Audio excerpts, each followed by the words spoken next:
अंजाम होना चाहिए, वतन पर मिटने वालों का यही अरमान होना चाहिए। चाहे आप गीता पढ़ते हो या कुरान, चाहे आप गीता पढ़ते हो या कुरान, हमारे सीने में सदा हिंदुस्तान होना चाहिए, हमारे सीने में सदा हिंदुस्तान होना चाहिए। मैं भारतवर्ष का आदम अमिट सम्मान करता हूँ और यहाँ की स्वतंत्रता का ही गुणगान करता हूँ। मुझे चिंता नहीं है शौक जाकर मोक्ष पाने की, मुझे चिंता नहीं है शौक जाकर मोक्ष पाने की। तिरंगा हो कफन मेरा, मैं अनुज कुमार बस यही अरमान रखता हूँ, मैं अनुज कुमार बस यही अरमान रखता हूँ। तिरंगा देश की शान है, हर भारतीय का स्वाभिमान है, यही है गंगा, यही हिमालय, यही हिंद की जान है। तीन रंगों में रंगा हुआ अपना हिंदुस्तान है, तीन रंगों में रंगा हुआ अपना हिंदुस्तान है। सबसे पहले मैं अनुज कुमार माँ भारती के चरणों में सशक्त प्रणाम करता हूँ और कोटि कोटि प्रणाम करता हूँ नमर शहीदों को, जिन्होंने माँ भारती की आन बान और शान के लिए अपने प्राणों का बलिदान कर दिया।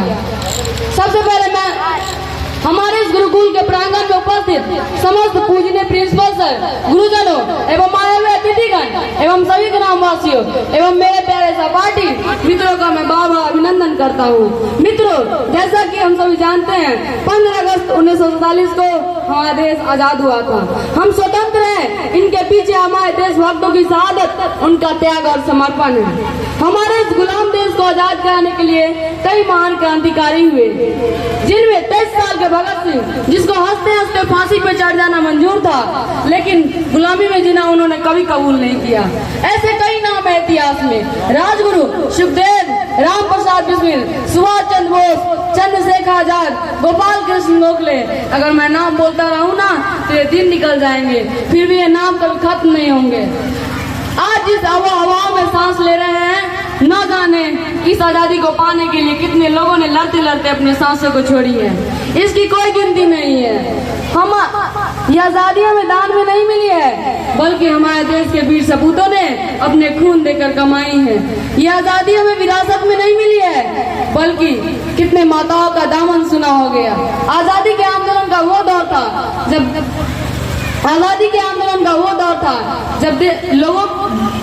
जब देश में लोगों की मूलभूत जरूरत रोटी कपड़ा मकान नहीं होती थी, बल्कि आजाद हिंदुस्तान में सांस लेना हुआ करती थी। चंद्रशेखर आजाद, जिन्होंने पूरा जीवन अंग्रेजों के गुलाम न रहने की प्रतिज्ञा कर रखा था, अंग्रेजों से लड़ाई करते करते जब उन्हें लगा कि अब गोलियां खत्म होने वाली है, तो आखिरी गोली उन्होंने अपने सर में लगाना स्वीकार किया, लेकिन अंग्रेजों के सामने सरेंडर करना कभी स्वीकार नहीं किया।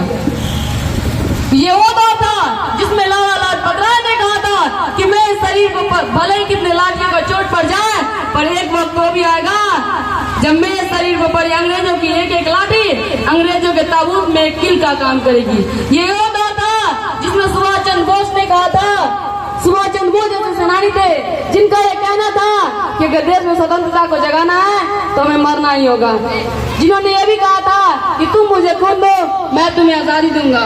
ये वो दौर था जिसमें रंग दे बसंती चोला गाते गाते राम प्रसाद बिस्मिल अपने साथियों के साथ फांसी पर झूल जाया करते थे। चंद्रशेखर आजाद, जिन्होंने अपने बलिदान से साबित कर गए कि हम आजाद हैं, आजाद ही मरेंगे।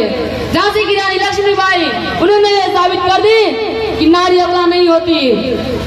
उन्होंने अपने तलवारों के दम पे अंग्रेजों की गोलियों की डट के सामना की, खुद तो शहीद हो गई, लेकिन अंग्रेजों के सामने गुलामी कभी स्वीकार नहीं की।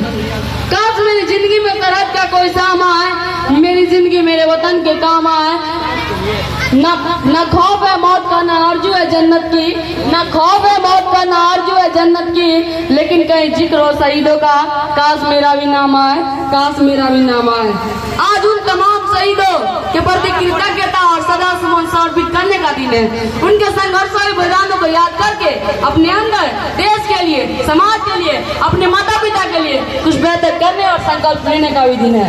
आजादी के समय एक अलग दौर था जब देश देशभक्ति साबित करने के लिए कुर्बानी मांगता था, बलिदान मांगता था, लेकिन आज हमारे देश में अशिक्षा, बेरोजगारी, बाल मजदूरी, भ्रष्टाचार, कालाबाजारी, घुसखोरी जैसी समस्या दिन दुगुनी रात चौगुनी अपना मुंह फैला जा रही है, जिसका प्रमुख कारण यह भी है कि हमारे देश के बड़े बड़े राजनेताओं तथा बड़े बड़े अधिकारीगण जिसके हाथ में पावर दिया गया है, वो अपने नैतिक जिम्मेदारी को भूलते जा रहे हैं, वो अपना काम ईमानदारी से नहीं कर रहे हैं। आज का यह दिन ये संकल्प लेने का भी दिन है कि हम सभी राष्ट्र प्रेमी अगर सचमुच अपने देशभक्ति चाहते हैं तो जरूरी नहीं है कि बॉर्डर पर जाकर ही अपनी देशभक्ति दिखाए। हम अपने देश के अंदर कि जहाँ है, जिस पोस्ट पे है, जिस हालात में है, जिस पेशा में है, वहीं पर रखकर अपने अपने काम को ईमानदारी और निष्ठा से करेंगे तो हम सभी छात्र अपने जीवन में सफल होंगे। हम लोग सफल होंगे तो हमारा समाज प्रगति करेगा, फिर हमारा देश आगे बढ़ेगा, तभी अब 15 अगस्त मनाने का कोई सार्थक अर्थ निकलेगा।